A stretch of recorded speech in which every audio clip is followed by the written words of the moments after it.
tema da nossa aula de hoje é Códigos de Ética Profissionais. O que é ética profissional? Primeiramente, antes da gente definir o que seja ética profissional, vamos definir o que é ética. A ética é um ramo da filosofia que estuda o comportamento moral do ser humano, classificando-o como bom ou ruim, correto ou errado. Os conceitos éticos, muito provavelmente, eles surgiram quando o ser humano começou a viver em sociedade e aprendeu, com o passar do tempo, a identificar certos comportamentos como sendo positivos ou negativos para o bem-estar e a segurança do grupo que vivia em sociedade.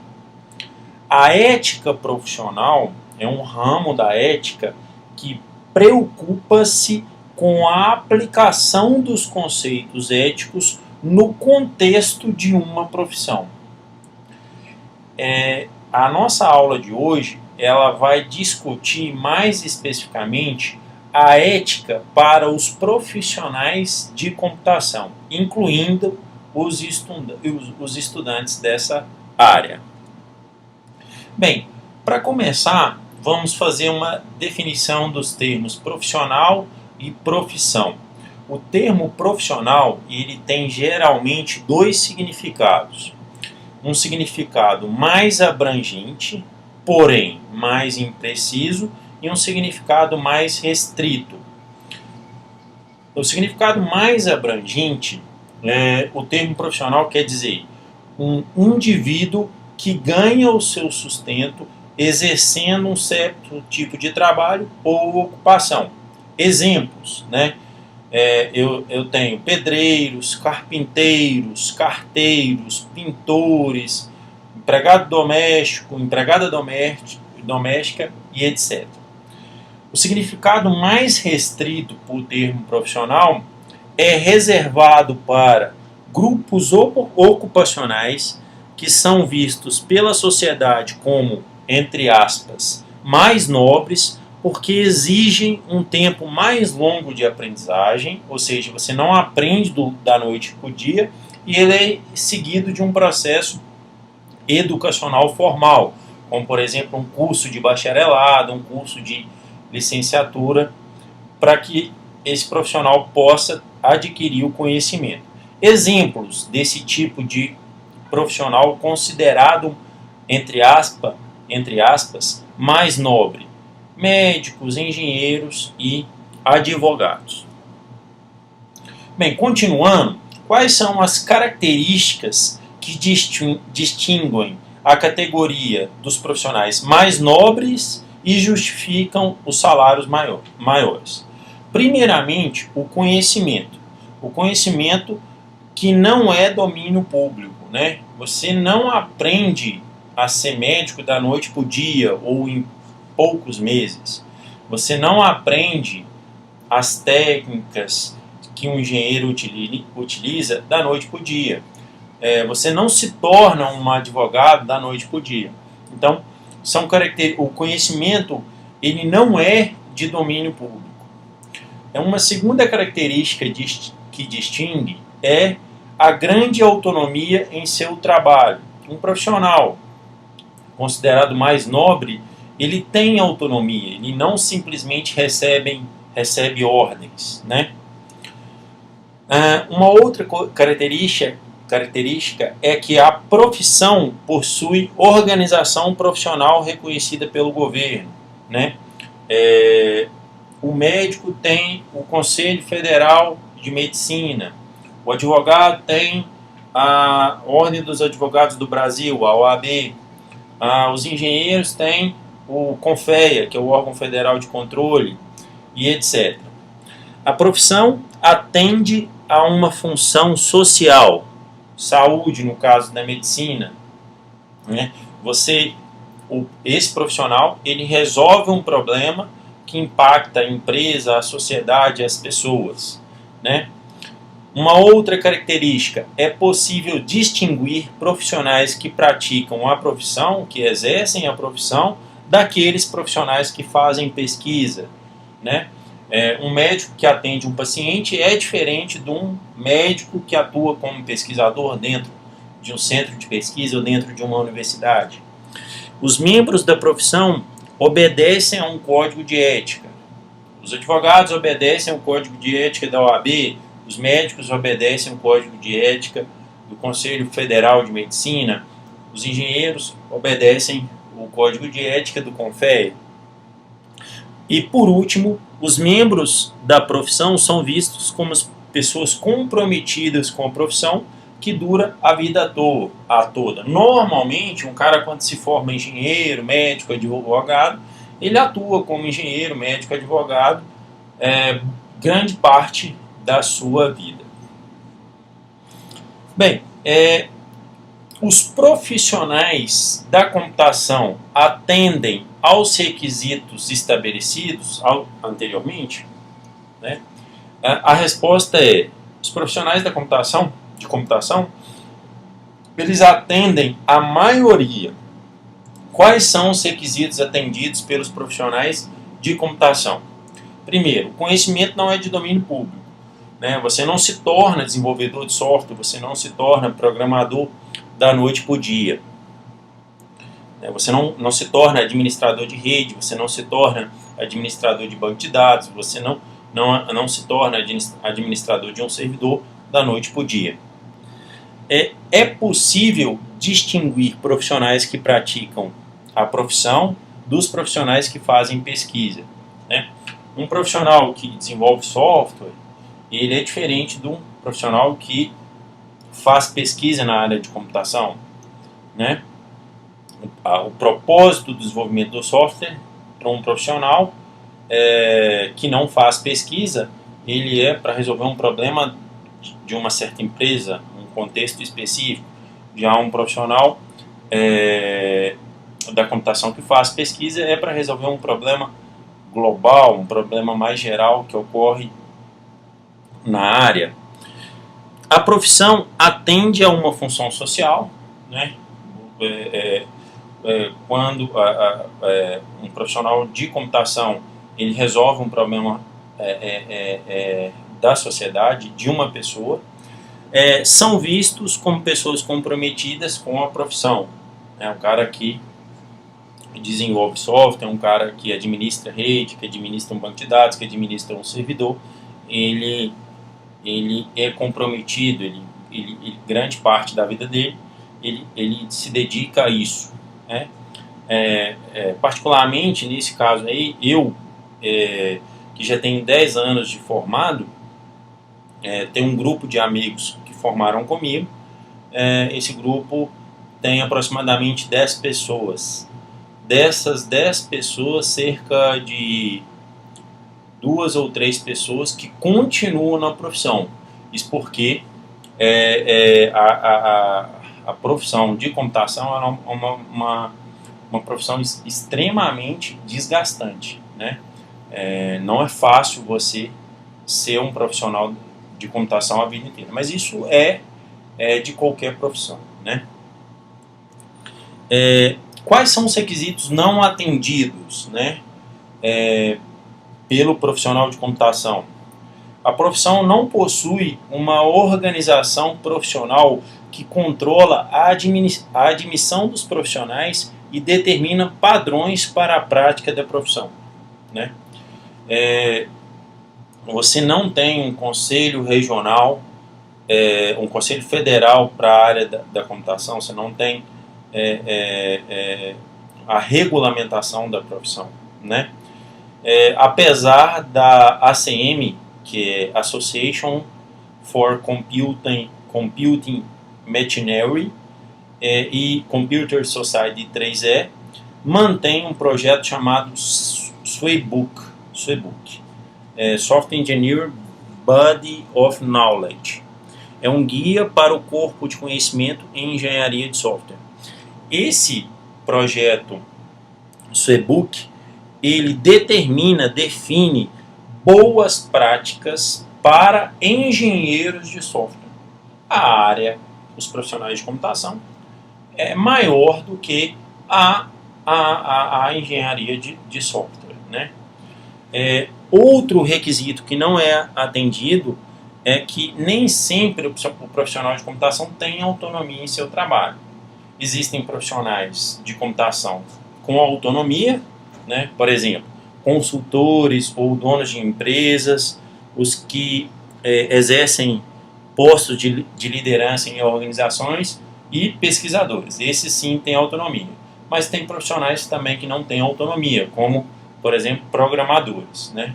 Tem determinados programadores que exercem uma determinada função e ele só recebe ordens. E por último, a profissão não obedece a um código de ética. Como não existe um Conselho Federal de Computação, não existe um código de ética associado. Então a profissão não obedece um código de ética. Os profissionais de computação não têm um código de ética. Apesar da ACM e da I3E já ter desenvolvido um projeto para a criação de um código de ética unificado para profissionais de computação.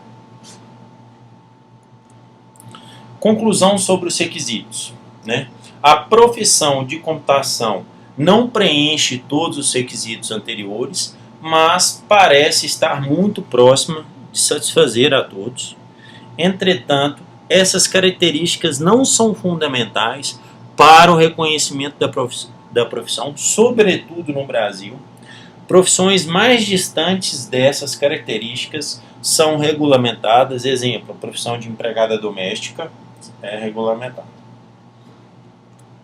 Bem, ética e regulamentação da profissão. Os códigos de ética profissional normalmente acompanham a regulamentação da profissão.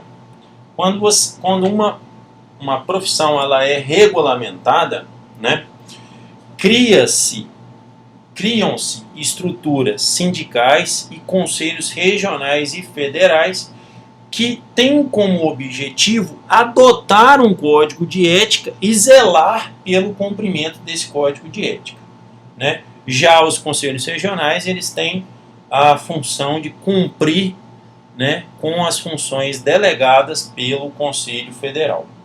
Então, um dos fatores que a profissão de computação não tem um código de ética é porque a profissão não é regulamentada. Se houvesse a regulamentação, muito provavelmente existiria um Conselho Federal de Computação. Esse Conselho Federal de Computação iria propor um código de ética e os profissionais filiados a esse Conselho Federal teriam que respeitar aquele código de ética. Em profissões regulamentadas, órgãos fiscalizadores têm o poder de aplicar sanções. Eles podem, por exemplo, proibir o exercício da profissão. Na prática, isso acontece mesmo? Na verdade, não, né? A fiscalização ela é muito ineficiente, né? Dificilmente um advogado deixa de atuar como advogado, dificilmente um engenheiro deixa de atuar como engenheiro e um médico deixa de atuar como médico. Não há regulamentação da profissão de computação no Brasil e nem em outros países. Especificamente nos Estados Unidos, não há regulamentação federal. Entretanto, alguns estados regulamentam a profissão de engenheiro de software. Tem outros estados que decidiram por não regulamentar. Qualquer um hoje pode trabalhar em computação. Isso implica em problemas morais, né, problemas éticos e problemas técnicos, né? Aquele profissional, ele não necessariamente ele teve uma formação adequada para exercer aquela função. No Brasil, não existem conselhos regionais e federais na área de computação. Consequentemente, não há código de ética e vigilância do comportamento do profissional. Então, por exemplo, eu sou um profissional de computação que fiz um contrato para desenvolver um software com a empresa.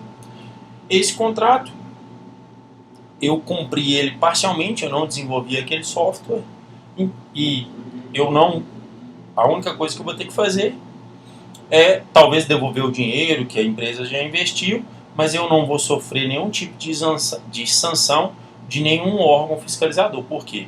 Porque a minha profissão não é regulamentada. Pessoal, eu gostaria que vocês lessem o texto sobre regulamentação da profissão de informática no Brasil. Esse texto foi escrito pelo professor da Universidade Federal de Minas Gerais, Roberto da Silva Bigonha, e está disponível nesse endereço. Particularmente, eu conheço o professor Roberto da Silva Bigonha, ele foi o meu orientador de doutorado. Vários países criaram sociedades de classes ativas com um grande número de afiliados, como a ACM e o I3E, que adotaram códigos de ética que governam a conduta dos seus associados. Então, a ACM e a I3E, os profissionais de computação que são filiados a essas entidades, essas sociedades de classe, eles devem cumprir um código de ética. Sanções a violações do código de ética são geralmente brandas e associada simplesmente a suspensão ou a expulsão da sociedade. Já é um primeiro passo, entretanto não resolve o problema. No Brasil existe a Sociedade Brasileira de Computação, que é a SBC, e a Sociedade dos Usuários de Informática e Telecomunicações, SUCESO. Essas são as mais conhecidas. Entretanto, nenhuma delas possui um código de ética formalmente definido e possuem pouca abrangência, o que dificulta a criação de um código de ética. Código de ética da engenharia, da agronomia e dos contabilistas.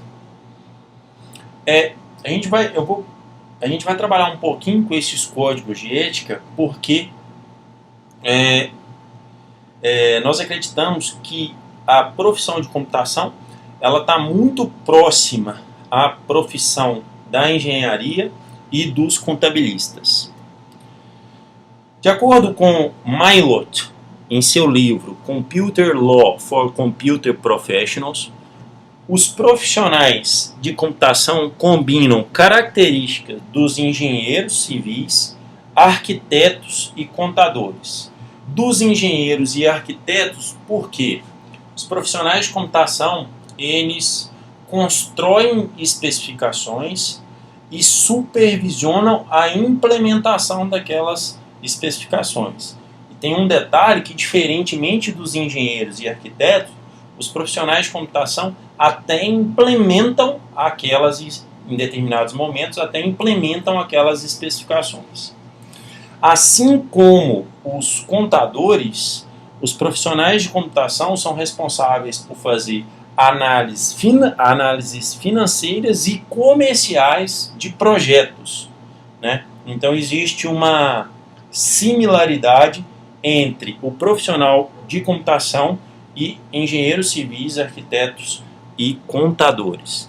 Atualmente há no Brasil uma tendência de criação de cursos de engenharia de computação. Não sei se vocês já ouviram falar sobre o curso de engenharia de computação.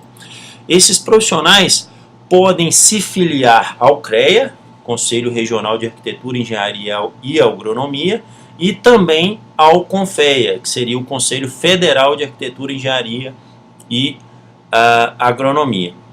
A filiação ao CREA dos engenheiros de computação, ela acaba sendo desnecessária, porque a área de informática ela não é regulamentada. Os engenheiros de software estão submetidos ao código de ética do CONFEA e sujeitos à fiscalização do CREA da sua região.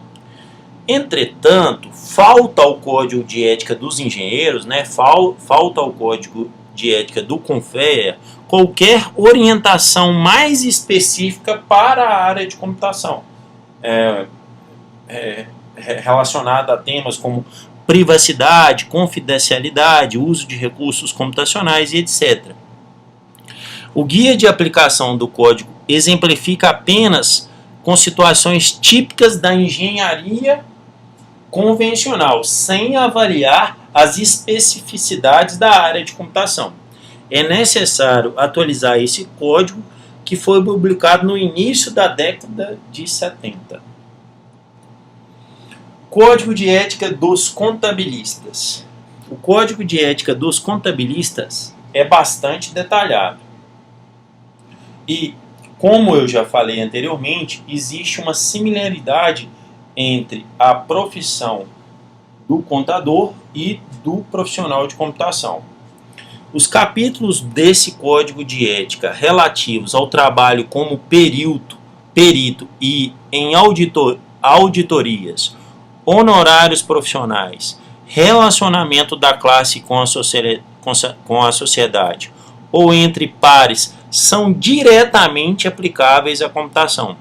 Eu trouxe aqui para a gente o artigo 11 do Código de Ética dos Contabilistas, que diz respeito aos honorários profissionais, a forma de se estabelecer os honorários profissionais. Então vamos lá. Os honorários profissionais devem ser fixados em bases justas, atendidas os seguintes elementos: a relevância, o vulto, a complexidade e a dificuldade do serviço a executar.